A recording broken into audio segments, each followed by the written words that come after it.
All right, welcome to another Realvolve webinar.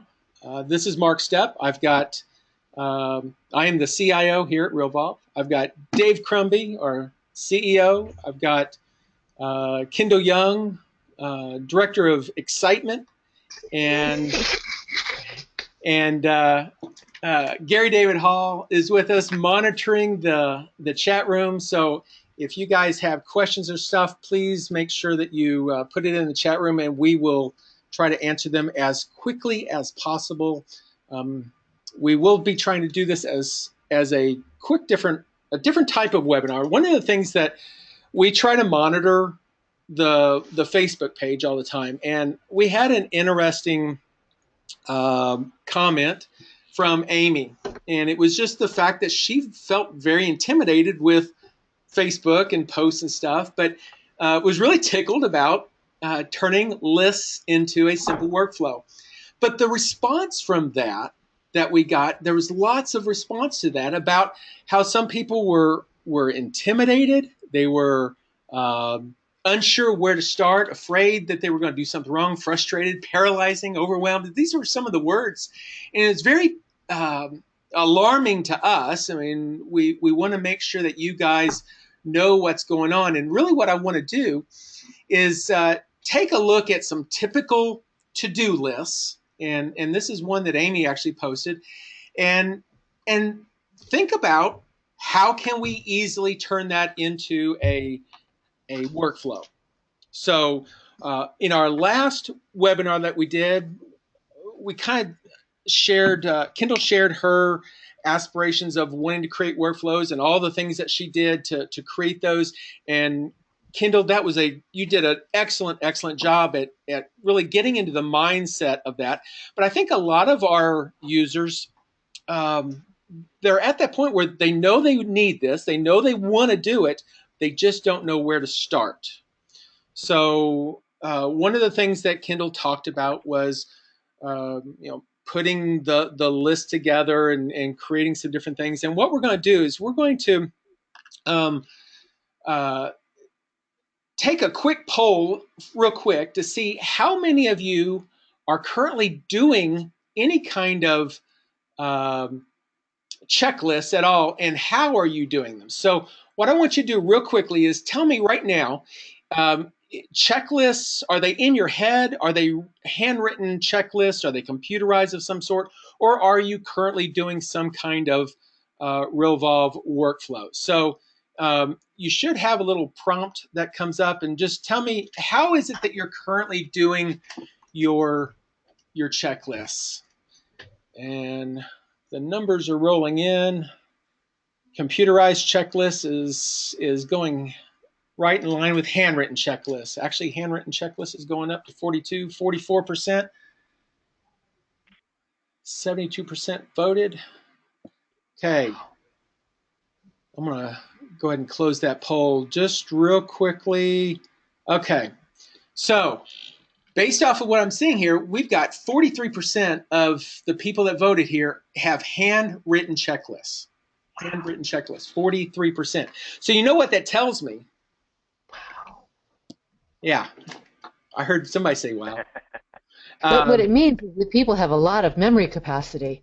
Yeah, there's 20% was in the head. So that's quite a bit, for between the people of having stuff, just keeping that in your head. Wow. I struggle with doing the things that I do, and to think about how many transactions you guys go through and how many leads that you deal with, and trying to do that in your head is really tough. Doing handwritten checklists, there's some challenges with that, and Kendall shared some of that with us, as far as whenever you've got your handwritten checklist, one of the things is it's you can't share and delegate very well. It makes it really tough. So we want to try to ease the pain here. So based off of those numbers, that's good to know. Only 3% of you are actually using our workflows. So that's scary to me, because that is one of the most powerful parts of this. So I just want to cover some basics. And one of the questions that I get frequently whenever we look at the main screen of Realvolve is they see at the top two words, workflow and templates. And they're asking, what's the difference between workflow and templates? Well, workflow is just the list of instructions that need to be completed. It is your list, okay? Workflows are in a form, a template. They're a layout of things, but we call them workflows. The template area is actually the messages that need to go out. So just that, make sure you guys understand that. Workflows do the job. Messages are what's sent. So a message, a template would be the emails, the SMS text messages, the Twitter messages, those types of things. So whenever you're dealing with workflows, there are basically three types. And it really depends on how we're going to use the data. Where's that data coming from? If we're dealing with information from an individual contact, like we're dealing with new leads that are coming in, past clients, open house follow-ups, where a property isn't necessarily needed. An open house, you need a property, but you don't need any information from it. It's basically just the people. You've got a name, a phone number, and an email potentially whenever they come in, they register possibly to be able to look at the house. That is a contact workflow. We also have property workflows, and those would be dealing with your listings, your listing marketing, your pre-open house stuff. And Kendall gave a lot of different examples of that. Then we also have the transactional types of workflows. Those transactions that you do from contract to close, or if you're dealing with buyers, and even in the after close, you can deal with transactions. Does that make sense, Kendall? Yeah. Okay. Yeah. Yeah. Because one of the things that we have run into, people will start saying, well, I want to create a workflow, and in that workflow, I want to make sure I put my buyer stuff, but there's no buyer field. Well, turns out that they put it under the property side, under the listing, and there's not buyer information yet for the listing. It has to be into a transaction. So making sure you understand what data you're going to be using really determines where we're coming from on that. So lists can have really an unlimited number of items. Now,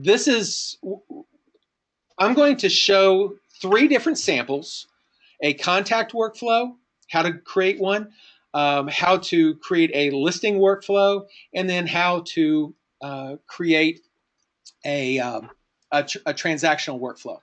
So what we want to do is look at the actual things that go into a workflow. In this case, we're talking about sending a thank you letter, an email of some sort for thank you for visiting our open house. I'm going to make a phone call, and then once I make that phone call, at some point, I'm going to send another email that says, what are you looking for? So it is still connecting with them and doing some sort, and then sometime down the road, I want to make another phone call. And then very last thing, in this particular sample, I'm just using 5. There could be 10, there could be 20. However many checklist items that you would want can be in there. So what we're going to do is think about this as when am I going to send these things? So I'm going to, on day 0, or the same day that I start this, I want to send my thank you. I'm going to make a phone call on day 1. I want to do the email that says, what are you looking for, on day 2, making the phone call on day 3, and then open house guide on day 4.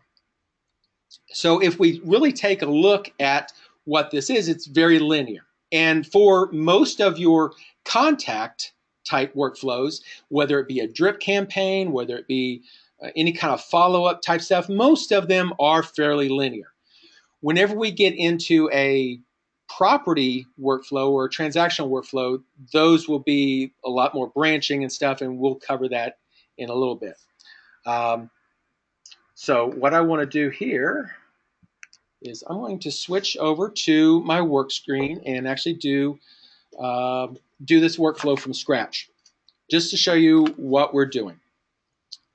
Okay, so whenever I build my workflows, the very first thing that I do is not only do I log in here and I come into my workflows, just as a tip for you guys, it makes it really easy for creating templates and stuff if I have a second window. So I will typically come over here and say open in a new tab the little templates, just right clicking on it and choosing a new tab for the template side. So that way I can deal with templates on one tab, creating any kind of thing that I want to there, and then doing workflows on the other.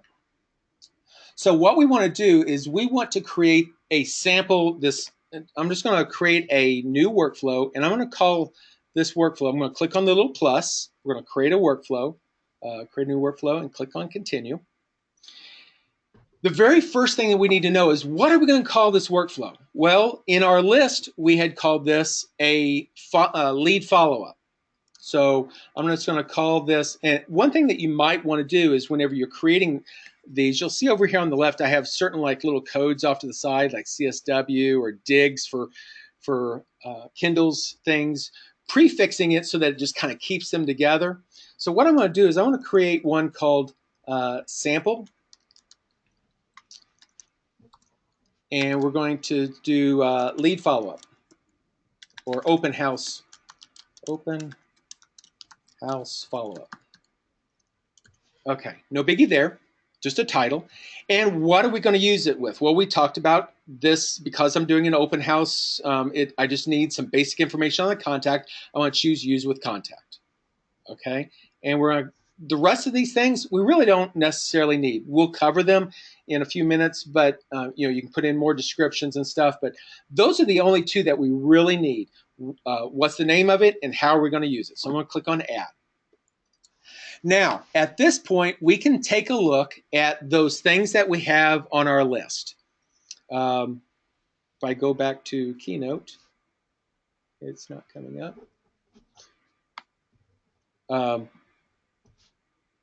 Our things on this is first one is send a thank you for visiting. So what I want to do is I want to take that one title and I want to add a new activity. So in this activity, I'm going to do a simple title on it as well. So we're looking at a title like send thank you for registering or thank you for visiting, whatever you want to use as far as a title for this activity. So thank you for visiting our open house. It really doesn't matter what it is, it's just a title, okay? The next thing is who's going to be doing this? Who am I going to assign this activity to from our users? So if you're a single user, it's just going to be you, but I do recommend that you think about using maybe a placeholder. And a placeholder is going to be useful for you so that whenever you guys start growing, you may have one person on your using the software right now, but our hope is, and our goal as Realvolve developers, we want to make sure that you guys grow. And in order to grow, you have to get more team members, you have to do things as a team. So having some things as a placeholder will help you use this down the road. Even though you might assign it to yourself, it'll be down the road, it'll be useful. Kendall, do you do this or do you have everything assigned to?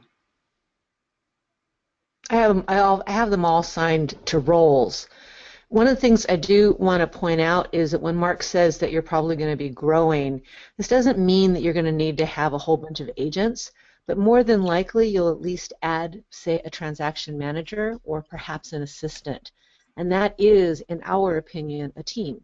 You'll be delegating some of the stuff that you don't need to do so that you can focus on the stuff that you can do better than anybody else. Absolutely. So making sure that you've got a person assigned is important. And by instead of using an actual name, so I've got Joe Agent as one of my users and I've got Annie Assistant as one of my users. But we've got placeholders for other positions or roles. So if you know that a certain activity needs to be done by a certain role, the role in your team, you can certainly put in there. Record owner is who owns the record. So, if you're putting in a name of a contact, you're the record owner, technically it's going to be assigned to you. But by using this, if you start getting a team and multiple people in there, it allows you to easily use the same workflow, but not pre-assign it to a particular person on your team. You assign it whenever you start the workflow, and we'll show how that's done in just a minute. So the width, whenever you're dealing with contacts, the width is automatically the contact that you're doing. So you really don't have to do anything with the width. The schedule part of it is what is important. And that is when am I going to be sending this email in this case, or when am I going to make a phone call or whatever. So in this case, I'm going to use a computed date. In majority of the time, you're going to always be using a computed date, but it'd be 0 days after, and you can do days, weeks, months, or years, before or after, and then pick a given milestone date. Now, there are 2 different types of dates that are very generic: a start date and an end date. Those, you can arbitrarily assign them whenever you start the workflow. A lot of times whenever you're doing a contact, that's really the only date you have, is when I started the workflow. So I'm going to go ahead and assign it to start a workflow on the start date. And on the time, we don't really have to assign it to anything. We can leave it as none or all day, or if we want to assign a start and end time, we can do that. In this case, I'm just going to leave it as none. We're not going to really worry about that. What I want to do is I want to send an email. So on day 0, and I just want to put that in now as a type over here as email. If you want to add any kind of color, you can. It's not necessary.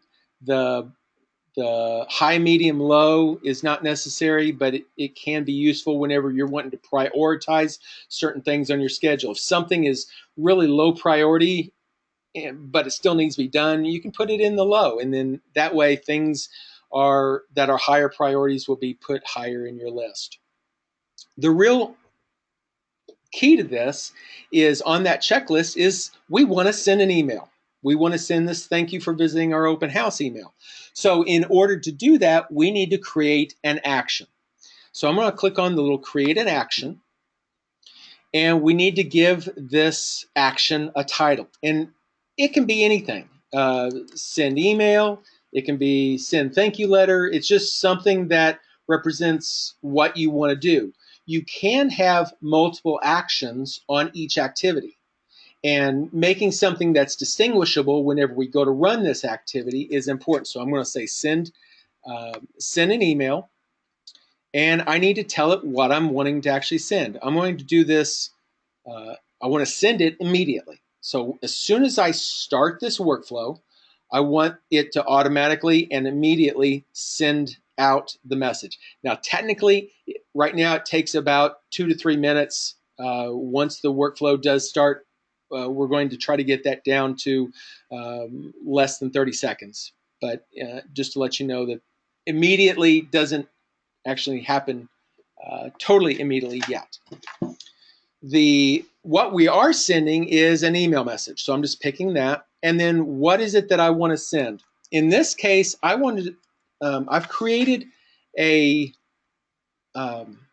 email called Simple OH1, which is the open house one. So if I come over here to my templates and I say simple, and I've got open house one. Just to save time on here, I went ahead and preset these up. If I go up here and say create a new template, I want to author a new template, it would open up this area to create a new template. Give it a title, and once again, we need to tell it where are we using this? Are we using it with a contacts, a property, or a transaction? In this case, we're still dealing with contacts. If your workflow is set up to use contact, your template needs to be using contact as well. Otherwise, it will not show in this list. So that's important.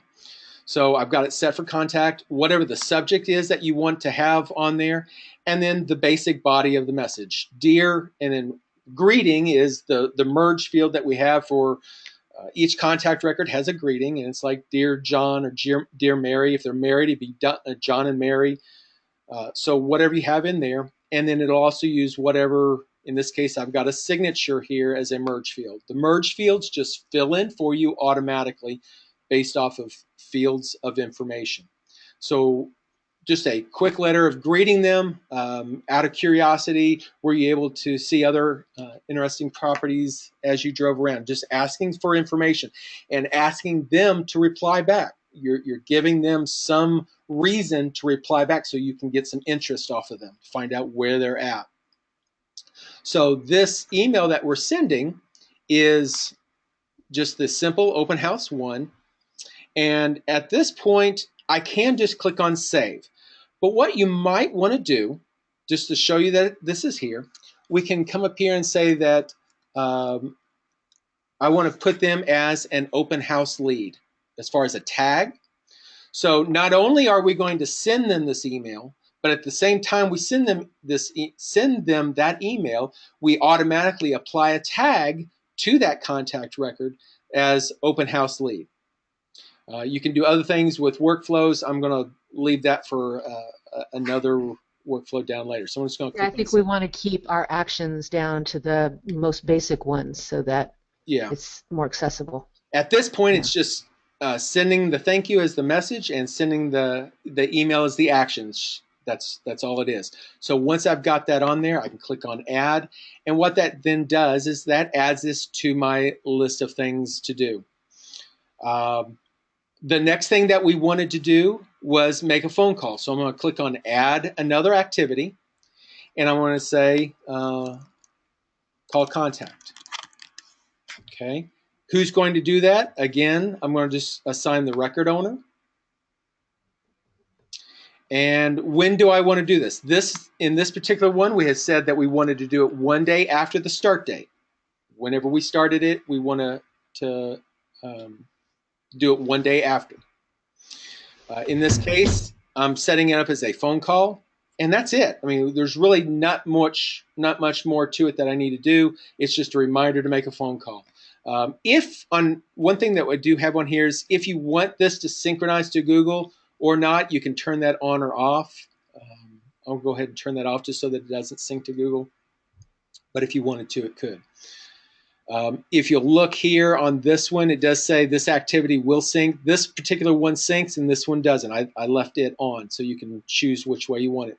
The next thing that we wanted to do was send another email, which was, what are you looking for? So I'm going to come up here and say, send, what are you looking for? Email. And once again, it's an email. The type is just for your own information. It really doesn't matter too much other than whenever you're sorting through things. Once again, I'm going to have the record owner send the email. If you've got an assistant, you want the assistant to send it out, you can certainly do that and make that an option. When do we want to do this one? This one we wanted to do 2 days after the start date. And once again, we're going to create another action called send email. We're going to send this as an automatic email, meaning I just want to go ahead and send it out whenever it comes due, at whatever point. You have the option of saying, well, I want to send it manually, meaning I have to choose to send it, but whether you want to preview it before you send it out or not preview it before you send it out, you've got some options there. In this case, I just want to send it automatically so I don't have to mess with it. I want to send it as an email. If I wanted to use a text message at that point, I could certainly do that. In this case, I'm going to do Open House 2. Again, if I come over here and take a look at Open House 2, this particular one is what are you looking for in a home? Thank you for visiting our open house this past weekend. I'm curious to know what you thought of the property and if it could be right for you. So again, we're kind of prompting them to reply back. We want them to reply back, not just sending information, but also getting something back. So that's the email that goes out. And everything else I'm going to leave and click on save. Turn off the sync on that, and then I want to, whenever we clicked on save, we saved the action. So again, we could add multiple actions if we wanted to. In this case, we're just going to have the one action. And click on add. So now we've got 3 items on our list. You'll see that 0 days, 1 day, 2 days, and record owners doing all those. Got another call to make. Call contact. And once again, I'm going to choose my record owner. And we're doing this one at 3 days after the start date. And that's besides the call and whether or not I want to sync it to Google. That's all I need. So I click on add. So you can see we're kind of, we're just kind of knocking through it. Go ahead, Kendall. I was going to say what I wanted to point out here for those of us who, really have a checklist in our head or we fly by the seat of our pants, the real benefit here, other than, writing down what it is that you do so you can repeat it consistently every time, is that we're writing it down and we're also timing it. So that means that we're going to get reminders to do this or that. It'll free your brain up to do so much more when this happens. Yeah, and considering you've got 20% of the people keeping it in their head, this is going to give you some relaxation at the end of the day. Knowing that you've got things completed, you can go home and not have to think about it, whether it's there or not. Yeah, think about it once. That's painful, but then not have to think about it again. And then let's put in our last one, which is just a send the open house guide. And that is an email. We're going to use the record owner once again on these. Again, all of these are doing record owner because it's only dealing with the contact, so we don't have to really worry about anybody else in this. This particular case, we're doing this one 4 days after the start date. And it's an email, and we'll create the last action. Again, send email. How are we going to send it? Automatically. What are we sending? We're sending an email, and then simple, and then the guide. So at this point, I'm just going to click on save for that action. It adds the action to the list, and then I want to add this. So now, at this point, I've got my 5 activities. There could be, again, there could be 20, there could be 50, whatever checklist that you've created, you can put into the system. So now, if I take that checklist and I go to a contact, say Paul was brand new, he was just, let me just make sure I don't have anything in here from testing. Okay. Say Paul was brand new and he just went to our open house and we want to put him on the open house. So I'm going to click on sample. Let's type in sample just because that was one of my keywords. Open house follow-up. I want to start him on this. The very first thing that it does is it shows us all the different activities that are in that checklist. All of them are general groups. I purposely didn't go over groups. We'll go over that here in a second. But this just shows you the list. If I wanted to exclude any of these, if for some reason he did not give me a phone number, I can come in here and uncheck those if I wanted to. But in either case, I want to click on next. Now here's where it's going to prompt you for that role. In this case, the record owner of Paul is Joe Agent, just as a sample.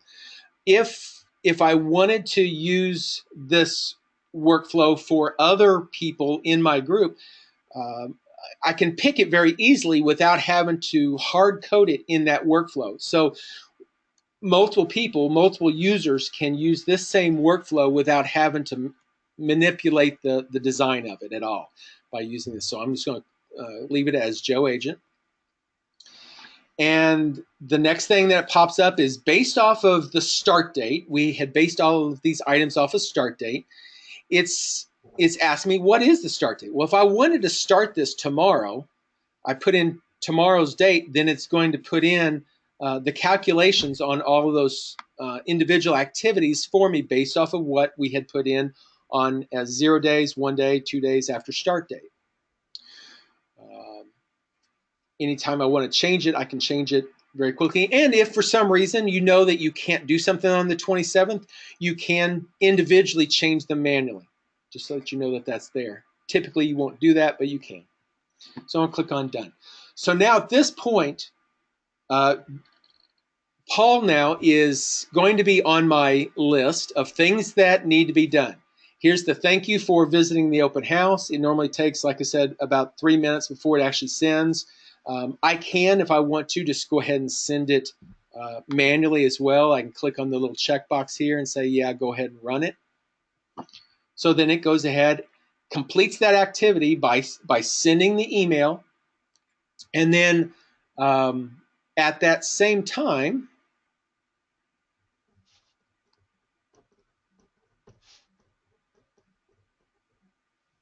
you'll see that now it also has a open house lead tag. So not only did we send the email, we also automatically tagged it. So during that process of that automation, you can automatically tag, add tags, and also remove tags. It makes it very easily to help see where people Now, are at. here's why that's really important, guys. Let's say that you get a really hot new listing, and you just want to send out a message to the people you've met at open house in the last 60 days about this hot new listing. You can pull all these people up by their tag and send out a quick message. And this is a great way to be more profitable and more intentional about your business. Absolutely. So at this point, we've only got 2 people in that open house list, and by having that, I can then go in here if I wanted to do some other thing, mailing or whatever. I could certainly do that with however many are there. Maybe we've got another listing that was very similar to the other one, and we want to blast it out to those people that came to see this, just to let them know that, hey, this one just opened up. Thought you might be interested. So some good uses there. So that was a very simple client one. We went through that process, went through that. So what we want to do now is dive a little deeper. Now, the one sample that Amy was showing was there was like 20 different items on her new listing checklist. Again, we're only going to do a few of these just so that doesn't take up too much time, and really 5 is kind of too many in a way because it's taking up a lot of time, but it's important to get some of the basics down on some of the extra features that we have on this. So I'm going to go back here over to workflow, and in the workflow section, I'm going to add another workflow, create a new workflow, and we're going to call this sample, and we're going to call this new listing. Because this is dealing with listings, we have to use with property because we're dealing with property information. By the sellers, the listing date, expiration date, stuff like that. It's all important. All the rest of this, the next 3 things can be left alone. But what I might want to do in this particular one is I'm going to add a group, and we'll explain what the groups are here in a second. In this case,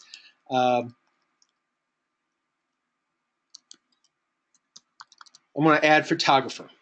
Now, a photographer in this case is a group of activities that might deal with photographer. And let me go ahead and begin showing this by adding some activities. And this will make sense with the grouping here in a second. So the first thing that we wanted to do in our list of pieces here was make sure that we've got all the signed documents, collect all the signed documents. So, I'm still getting used to a Mac, guys. Sorry about that. I've gone over to the dark side. So I'm going to. Once you're back, you don't go back. Yeah, something like that. Collect signed documents. Now, in this is really just going to be a checklist of things that need to be done. But who's going to do this? In this case, I'm probably going to have like my either my listing agent is going to be collecting all this stuff.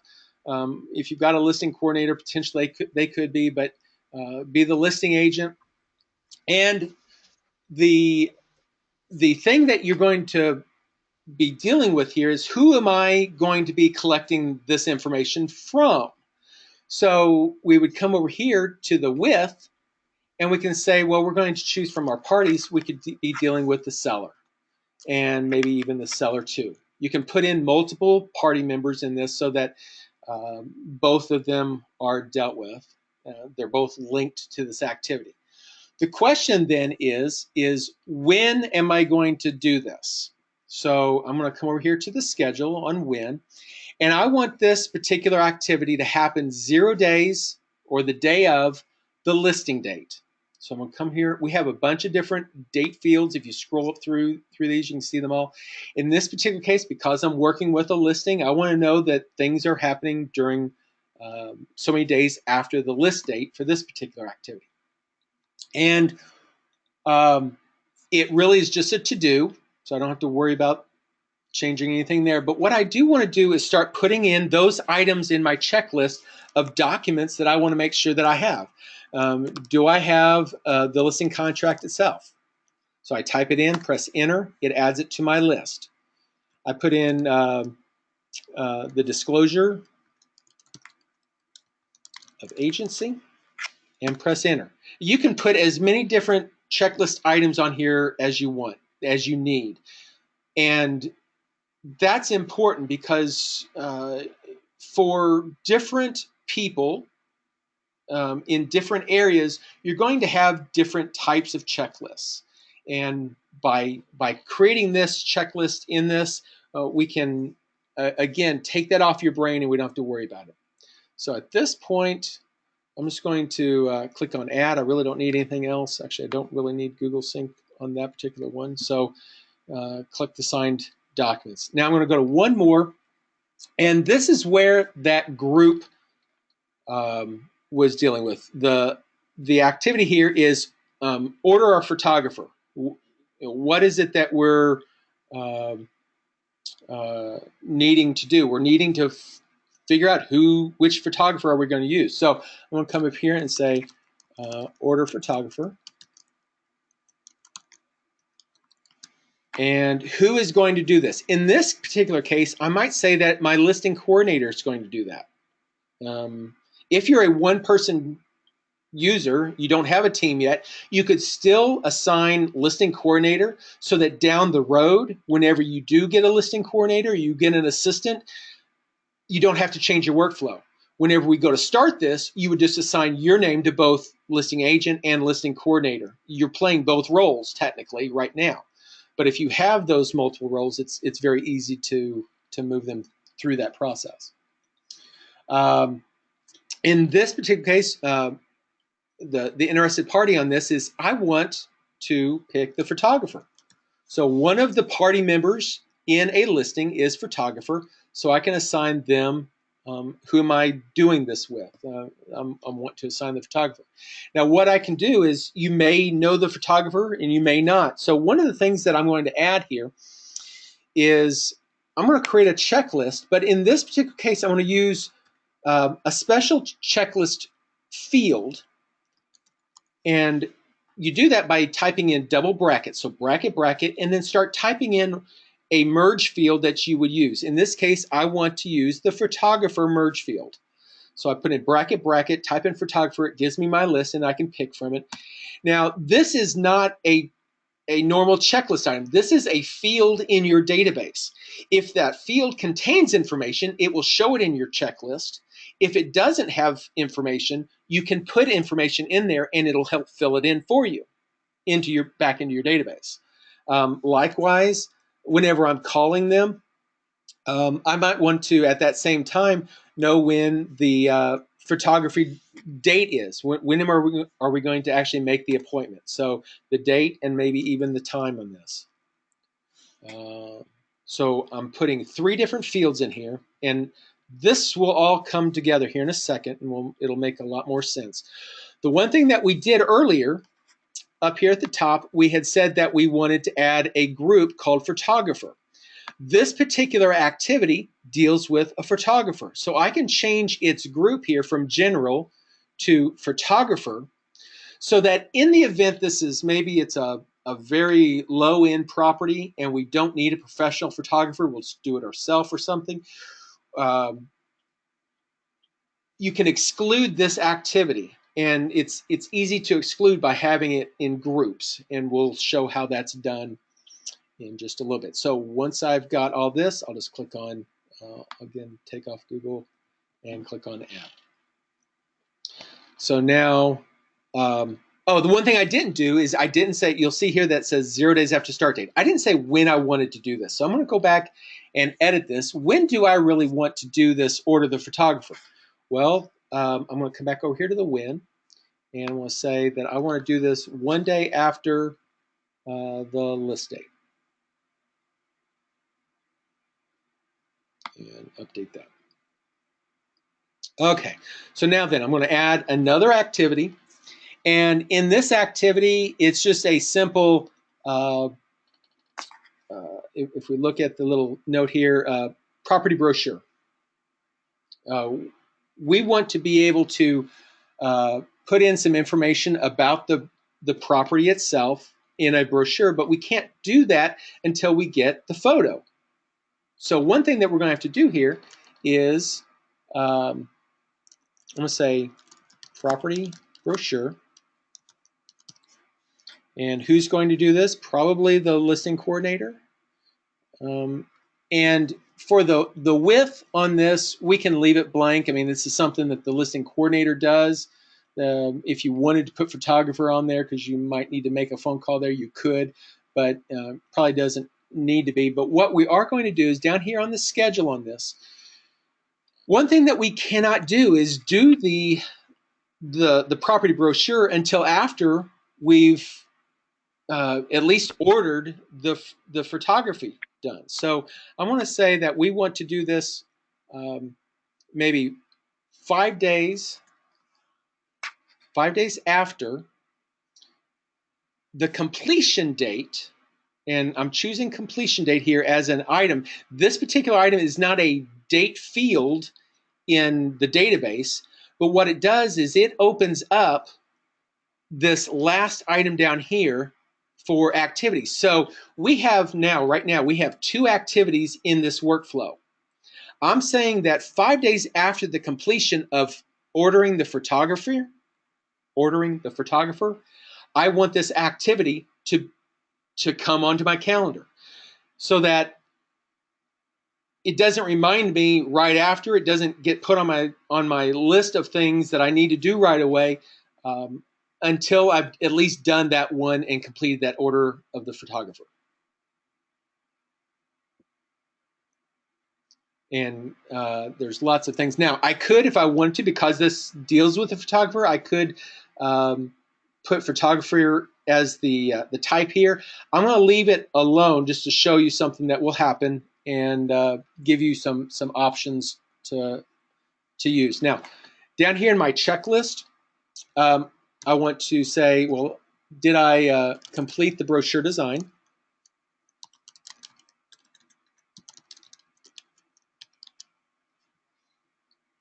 And type it in, press enter. I want to send this to the printer. And at the same time, I want to add this, say, pick up from the printer. Now, this particular activity has 3 different checklist items, and unless all 3 items are complete, the activity is not complete. So I am doing this on purpose because it really gives you the possibility of keeping an activity open until everything is complete. So I'm just going to click on Add on that. So now we've got 3 things on the list. At this point, we've got another activity on here for uploading to MLS.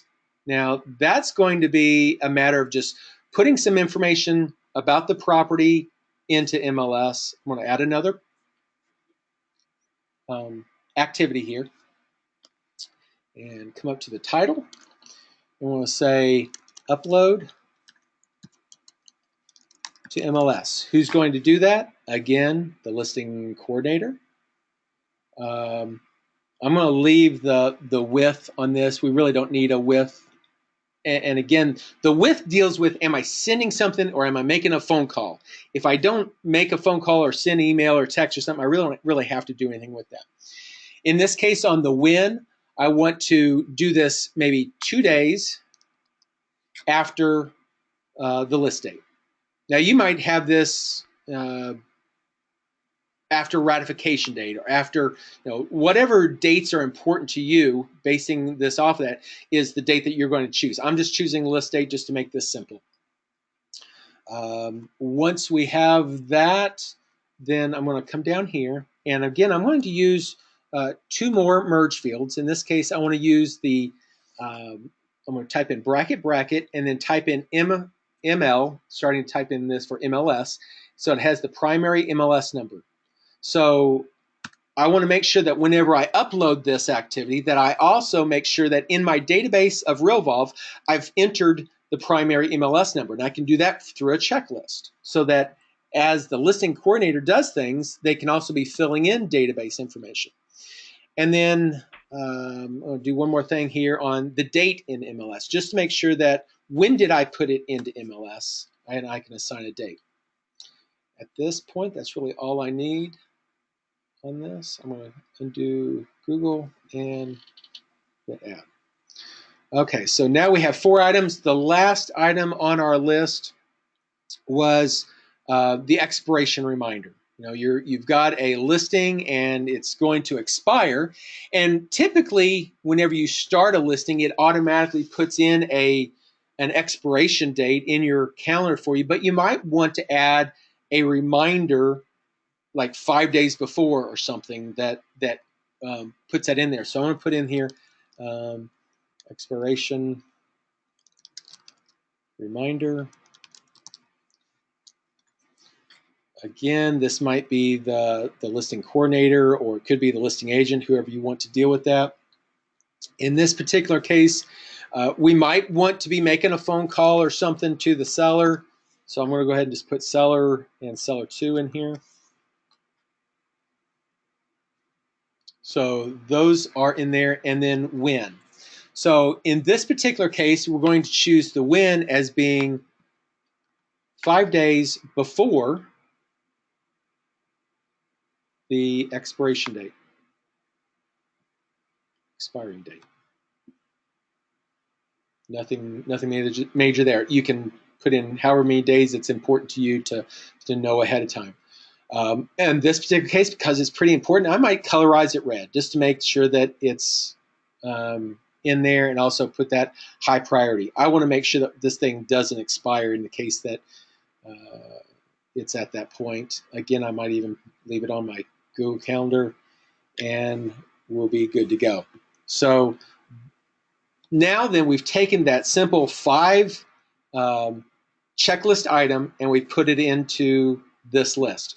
So now let's see how this works. We're going to go over here to a property. So I'm going to go to 555 Northeast.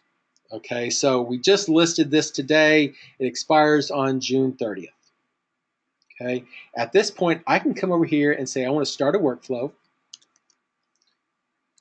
I want to do my sample new listing. Here's where that grouping comes to play. We have, and you can have up to 20 different groups. I just have the 2. The general are any general activities. They really aren't applied to any group. But you've got the photographer group. If we know that we're going to have a photographer, we want to leave it checked. If we're not going to have a photographer, we can uncheck it. You'll see that this group is in here as photographer. You'll also remember that we had this activity, the property brochure, being tied to this activity being complete. Well, if we can't put this on the list, this activity can't be done either. So it automatically removes that from the list. So just be aware that anything that is dependent on something else, if you exclude that something else, it will exclude the dependencies as well. So if you ever wanted to go in there and say, well, I want to get everything, then you can just turn everything back on. In this case, I want everything. I'm just going to click on next. In the workflow, we had 2 different roles. We had the listing coordinator and we had the listing agent. If you're a single user, you can have both of you doing the same job. If you are a small team, you have a listing coordinator, you can pick who's supposed to do that. So it's very easy to manipulate those once you've got them in there. Click on next. In this particular case, the workflow was based off of my listing and expiration dates. Since I had already put those in, it fills that information in and it does all the calculations. So I can just click on next. Because Paul Jones was my seller, it already knew that. He's just a single person. In this case, I don't have a seller too, possibly. So I can leave this blank. It's no big deal. And also, I may not know the photographer yet. I may use multiple photographers, and I've not made my calls yet. So I'm just going to leave this blank for now. And it can be filled in later and be utilized. So once I have everything filled in that I know that I've got, I'll click on done.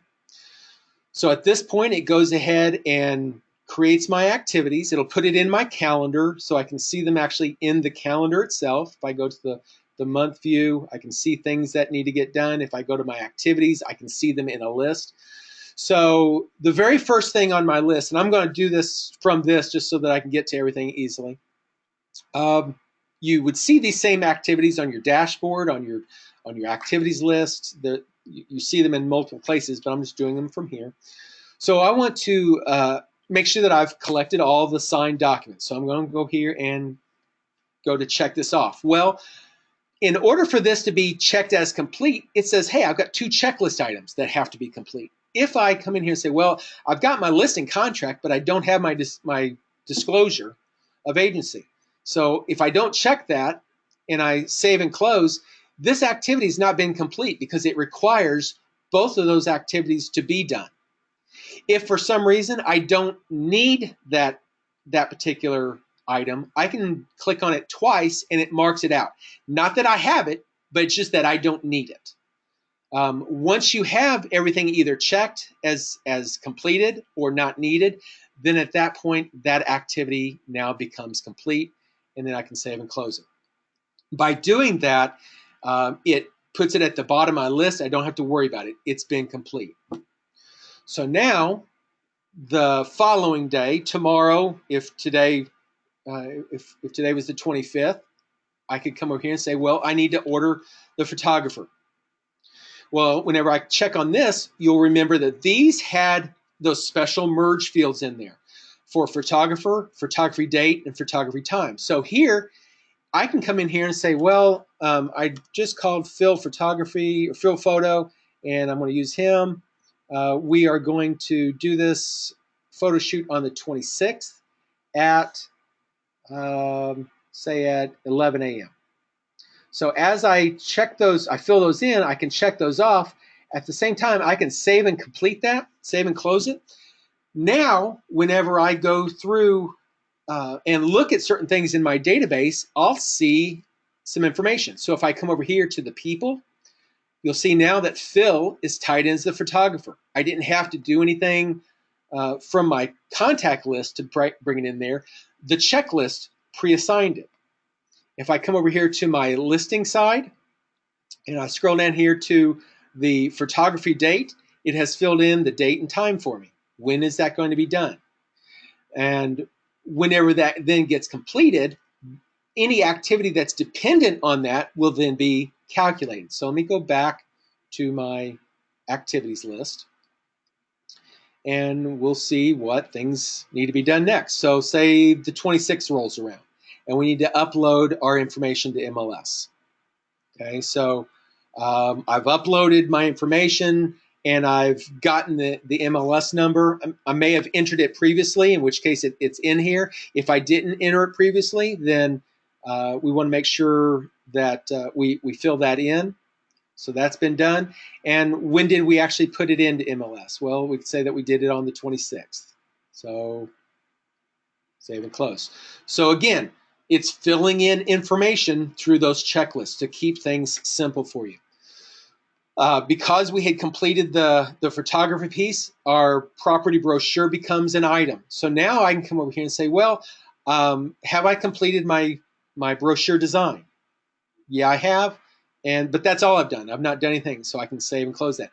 This activity still stays active. It's not past due yet, but it's not been done yet, not fully complete.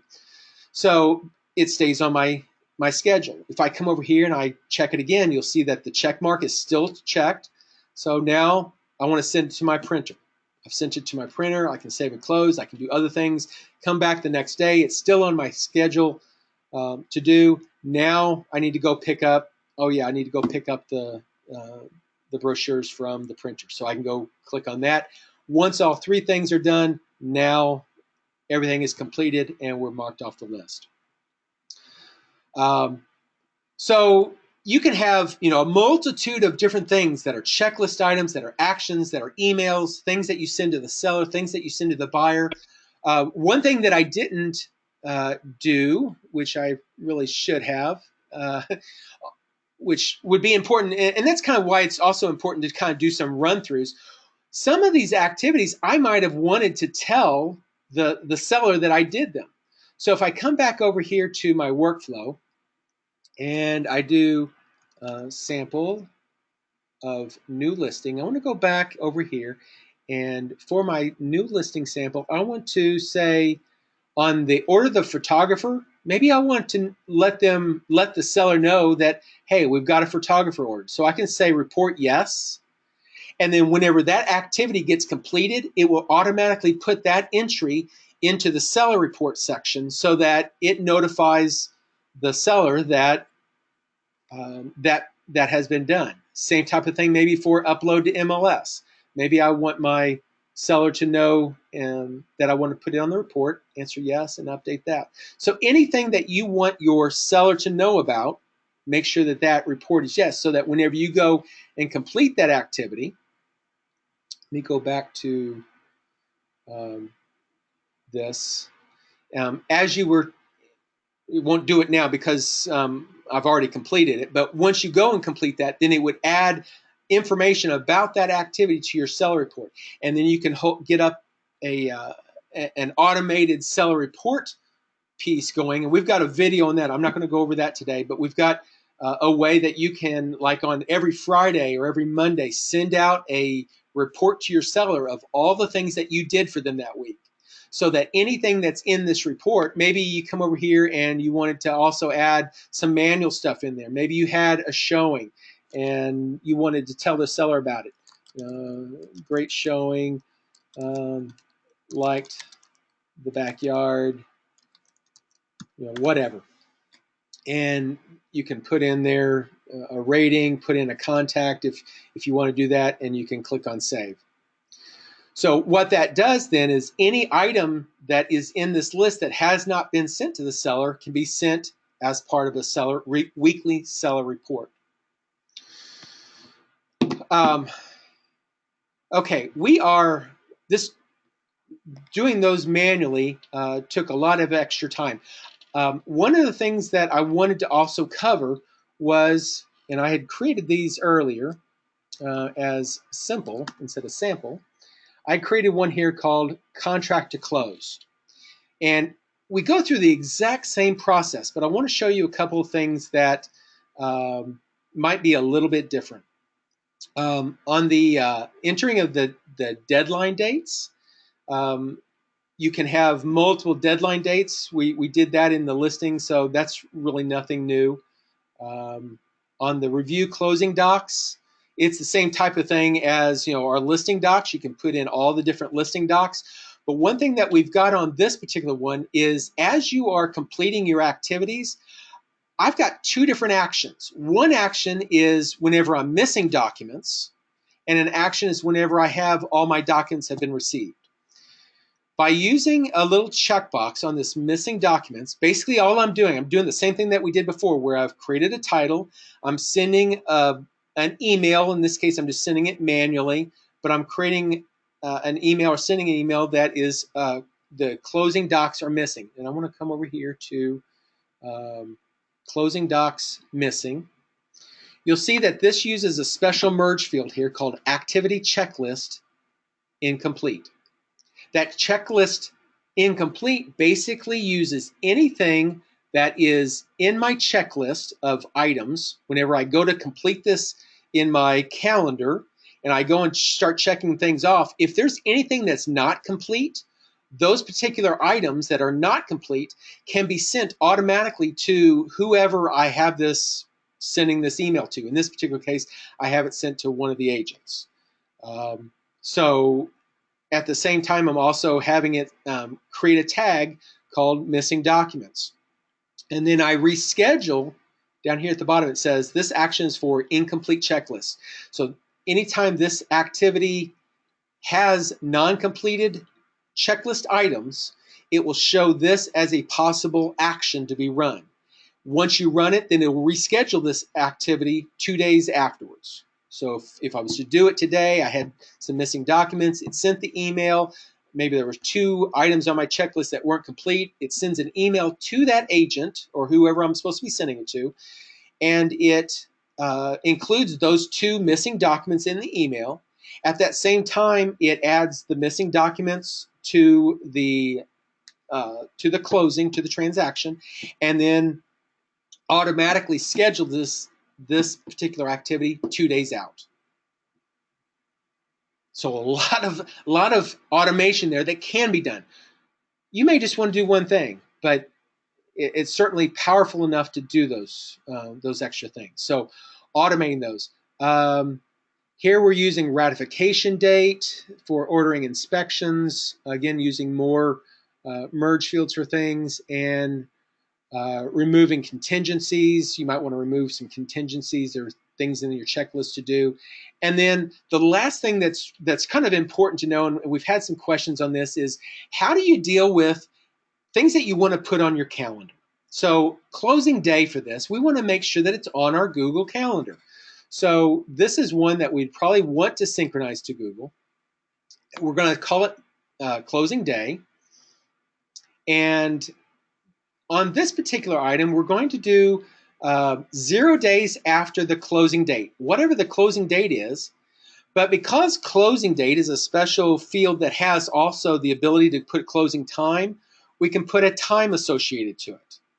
So by having closing date and closing time, it associates this activity as the closing event. So whenever we go ahead and update this, so I've got that in my list. Now I'm going to go ahead and just run this workflow very quickly. And let's see, let's take that 555 and just kind of run through this. So I'm going to take a listing that I had. It's active. Now I'm going to change it to pending. Whenever I change it to pending, it's going to say, do I want to add a transaction? Yes, I do. By adding that transaction, it goes ahead and puts that transaction into the transactional area. So there it is. So 555. So I can click on that and see it. At this point, I want to start this workflow. So I'm going to come over here and start a workflow. In this case, I'm going to choose simple, just because that was the one I had done previous to this. And click next. Here's all my activities, my 5 activities. My roles again, in this case, I had chosen the buyer agent as one person and the closing coordinator as another. I'm just going to use both of them as the same person. When is my closing date? Well, my closing date is scheduled for maybe the 31st. When was the contract date? Maybe it was today. The ratification date. All the different dates that apply, you can put in. The contingency date. If there's all of these activities were based off of different pieces of dates. So I'm going to put it on the 4th so it recalculates stuff. Next, who is the buyer in this case? Well, I might put in, who do I have?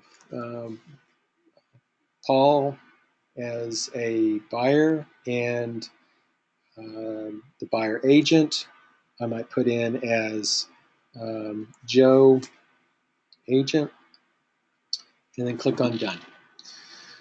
So now then, we're going to go back to our activities just like we did on listings. We can enter our deadline dates. Any of the dates that we already know that are filled in will be filled in. If If on my contract, I have a financing contingency date, well, I can fill that in based off of whatever's on the contract. I've got to have my financing in by the 8th. I've got to have my home inspection in by whatever date that is, say the 7th. I complete these activities just like I did before by checking them off, save and close. That one's very similar to what we did before. Here's where the change is based off of the incomplete checklist. Down here at the bottom, you can see that it says available actions for an incomplete checklist. There are incomplete items, things that are not checked off. Therefore, I can run my incomplete action that I had marked.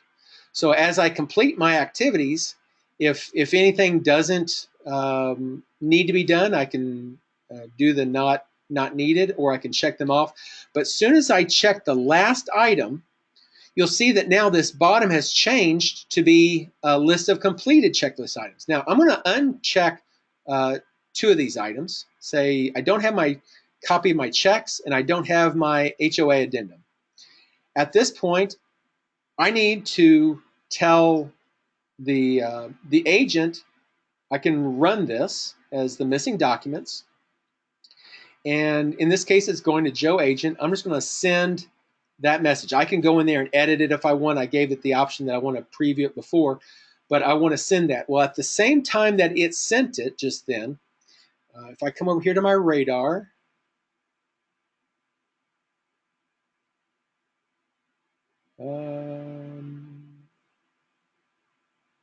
well, it should be showing. It would say, oh, I may not have an email in there. Oh, there it is. Okay, yeah, I do. So here's, please review the list of required documents that are missing for 555 Northeast 15th Street. That was that document that we used right here, the missing documents. And you'll see that it used the merge field for the street address and for the checklist items.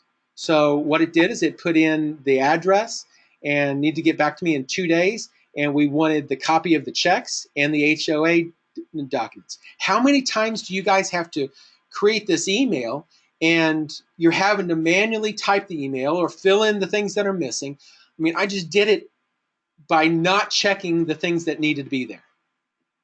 How good is that for you guys? Kendall says, everything is done, time is saved in 5-minute increments. And that is so true whenever you're doing something like this. So the one thing that the last thing I really want to show you was in dealing with the closing day. Now, I had said that the closing day was based off of the closing date and time. We had filled in that the closing date was the 31st, but we may not have the time yet. So if I look at this activity on the calendar or whatever, it'll just show it as on the 31st. Let me go to the calendar of March 31st. Go to month. March 31st is closing day. Say, for instance, it gets changed. I can come here and change that activity to maybe the 30th. And by doing that, if I go back to my activities, if I look at this, it'll change it to the 30th. There may be a case where I needed to go in and look at my date and time. My closing date on this is the 30th, but my time now is going to be at 12:30. So I can put in 12:30 there, and if I go to my calendar and I go to my month view, and you'll see that it's gone ahead and changed it. By adding that 0 days after closing and assigning closing time, it now keeps track of that for me, so that whenever I change that closing time or whatever, it changes it automatically for the appointment itself. And then that appointment then gets put onto my Google Calendar so that we're always kept on there. So different people in your team, if you've got a large team, different people are going to want to have some of their activities on their calendar. Some, like the closing coordinator, may want to have different items on the calendar than say the listing agent or the buyer's agent or whatever. So making sure that you set up those activities that are important to you as workflow activities and assigning them as 0 days after the start date or that milestone date of closing date or contract date or whatever's important to you, it'll get put onto your calendar. So that took a whole lot longer than I had originally planned. Kendall, are you still with us? I know you had an appointment. Did she leave? I think she already left. She did leave, yeah. Okay. So what we're going to do for those people that hung around, and looks like we had a fair number of people that did hang around. Thank you, guys. I hope this was informative. I'm going to open it up to some question and answers about workflows and templates. If you've got other questions and stuff, we'll do those separately someplace else. Visit our help desk for those that haven't seen it. Down here at the bottom, we've got this live chat support. You can go down there and get live chat support if we're online. If we're not online, it'll go straight to the help system, and you can put in the question there. But what I'm going to do is, if you've got a particular question, hey Gary, have you got some questions that's already in your list? I know you've been answering a lot of these things heads on. Is there anything that we need to answer? I have been answering. Well, first of all, I guess a couple of people wanted to wish you a happy birthday, so we'll get that out of the way. Thank you. Yeah, tomorrow is my birthday, and I turned 51. Golly. But thank you. Yeah, you know what? That's young. Yeah, so we're getting, let me see, you are a kid, somebody said. The manual for workflows, how do we get updates? Okay, on this particular, for those that don't have the current workflow, we do have them as handouts on this this webinar, so you can get them through the handouts area. You can also go to our help area. If you just go into help.realvolve.com and do a search for workflow guidebook.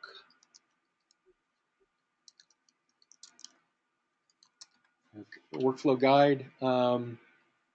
Workflow. Keep saying different things. Workflow tutorial. Sorry, workflow tutorial. While you're doing that, I want to address another one. I get a fair number of questions. Yeah, the answer to one of the questions is yes. The templates are HTML capable. What some people do sometimes is copy from somewhere else and paste into the template. Yeah. What you need to do when you do that. Okay. One of the challenges that you run into whenever you're dealing with a template that you may have written in Word or Microsoft Office or another email, if you copy that HTML, it could contain extra technical term here, CSS code. It could contain other font stuff that is not pertinent and can cause you problems. So what you're really best off doing is taking whatever that information is, that comment or whatever it is that you're putting into a template, highlighting it and copying it to your clipboard, but then going to a text editor, like a Notepad. If you're in Microsoft Windows, go to Notepad or your TextPad within, or Notes within a Mac, and paste that text into your Notepad so that it has just the text portion of it. Then copy that and paste that into our template. Otherwise, whenever you go in and if you look at a template, you're going to have all kinds of screwy hieroglyphic type of commands in this Notepad area. If you look at the HTML, you could do it it'll be in there, but one of the things that it can cause is problems with your merge fields. If you're putting in merge fields amongst other CSS stuff, it can really mess you up. So you're really best off, if you want to use some existing documents that you've got, copy it, paste it into Notepad, copy the Notepad plain text version, paste that in here, and then start adding in your merge fields, changing your fonts and stuff within the template area, so that way it doesn't mess with all those CSS things. That makes sense? Okay, I have another question here. Can a property transaction be the buyer side or just seller? For the property, if you're dealing with properties, it's typically just the seller.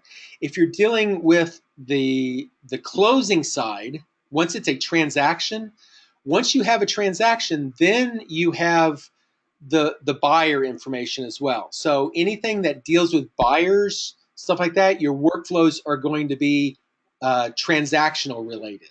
So if we come over here and look at those simple, let me type in simple here and go to that contract to close. In this particular case, I've got used with transaction, and that's because on some of these I'm using the buyer field versus the seller field. Now, if you've got the seller field, that's fine for transactions because we can deal with sellers within the transaction as well. But whenever you're dealing with a listing, you don't have a buyer yet. You don't have a buyer until you've created as a transaction, until it's become a closing. At that point, then you have additional people that are available to you. So that's a key distinction. Whenever you're creating a workflow, if it has anything to do with party members that are during the transactional period, that from the contract all the way to close, that's when you're going to want to use transaction as the use with. Mark, a fair number of people have questions about with templates and workflows, use with. If I am in a template or a workflow and I have one, it's done, but now I want to copy that. Okay. Okay, a lot of people say I want to copy it and it's a contact now, but I want to make it a transaction or a property. Okay, so what you can do if you've got a template of some sort, and say for instance this one here it's a transactional template. It's got some information there. One thing that you'll see here is it has a special transaction merge field, and by having transaction there, that's allowed. I can come over here and say that I want to make a copy of this, and I want to say restaurants, and I want to copy this template. I can take this copy now and change it to contacts if I want. But whenever I do that, you'll see there's saying a little message up here that says, please verify your fields. There's invalid fields in here. So because I'm using a transaction field in a contact area, it's going to cause a problem.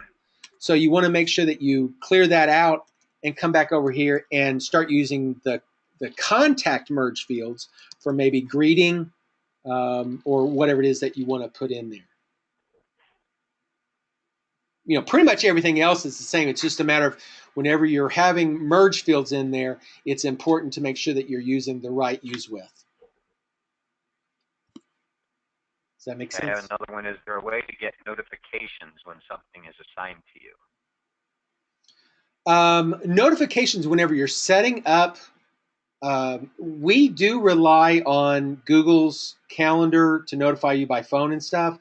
So whenever you're setting up a workflow or whenever you're setting up individual activities, either one, I mean, it doesn't really matter. If I go into a particular activity and edit it, over here on this reminder section, I can say that I want a reminder by email or by pop-up.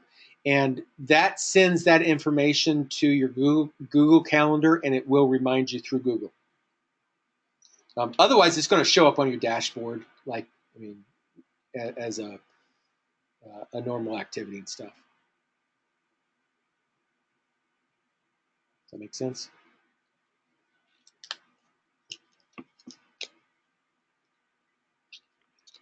Anything? How do you classify an active buyer versus a prospect? An active buyer versus a prospect. Well, Yeah, not clear on the question. I'm not really clear on that Probably question active. exactly. If you've got an active buyer, you can classify them as a tag of active buyer, and then be able to pull them up, and technically at that point they are a client of yours. So we've got off the dashboard, we do have the different categories of suspect, prospect, lead, client, and past client. Technically, as an active buyer, they are a client, but you would tag it with a tag of active buyer. I think that's what they're wanting. And within the workflow itself, you could set up, say for instance, let me just pull up the contract to close piece for the buyer. Whenever you're setting up the different tags and stuff, let me just go to whether it really matters. Let me go to one of them here for closing day. Actually, this would be a good one, actually. So down here at the bottom, as you create different things, you can change the tags. So I'm changing, in this case, I'm changing the add or remove tags from the contacts. Even though this is a transactional type of activity that would normally be, the tags would normally be associated to the property. In this case, I've told it that I want to use the add remove tags to the contact that's associated to this activity. So whoever the buyer is in this case, that I want to change them from current client to past client. So you can change the tags right there in the tagging area.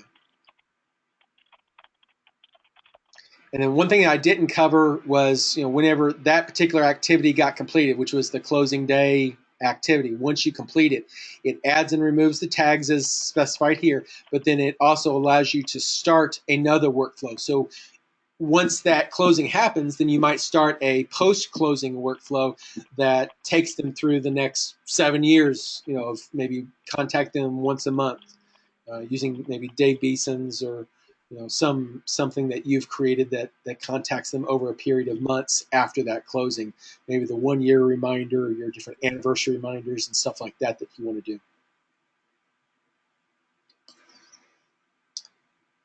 Anything else? We're starting to lose people. We've still got a few stragglers. Thank you guys for staying. Hope this is worthwhile to you. If this is good, let me know. A lot of people have been giving you a lot of positive comments. So good. It's being well received. It's good stuff, and we'll certainly do it more often. Anything else? That'll be it. All right. Well, guys, thank you for hanging around. This was much longer than I had anticipated. Doing it manually does take time, and I guess that's part of the learning process. I want you guys to understand, workflows take time. It really does. And we went through just creating 3 different workflows, and in each of those 3 different workflows, there were 5 activities, and only 5. There are some tips that you might want to do to help make things quicker. Use the workflow guidebook that we've got. I mean, that guidebook, it's 100 and some odd pages, but it takes you step by step through some of the same things that I just took you through, so you can go through that process. We do have an outline worksheet so that you can kind of jot it down on a piece of paper if you want. If you don't have your list, if you've got it in your head and you just want to, it's really good to write it down to get in context what you want to do. And Kendall covered that in her last webinar, where she talked about how she did it. I mean, as far as the mindset that she went through. Use just some tips there. Use the prefix, like I use simple or sample, just to find them easy. Use the assign to placeholders for future teams, even though you may be a single user, and you can put yourself in there if you want. That's fine, and that would keep you from having to pick yourself. But down the road, you may have to add other agents, and that's just one less step that you'll have to do by using those placeholders. Open up the second browser to deal with the templates, the second browser tab. Use groups to help reduce unwanted and unpredictable activities. So, things that don't always count all the time, you can quickly and easily remove them.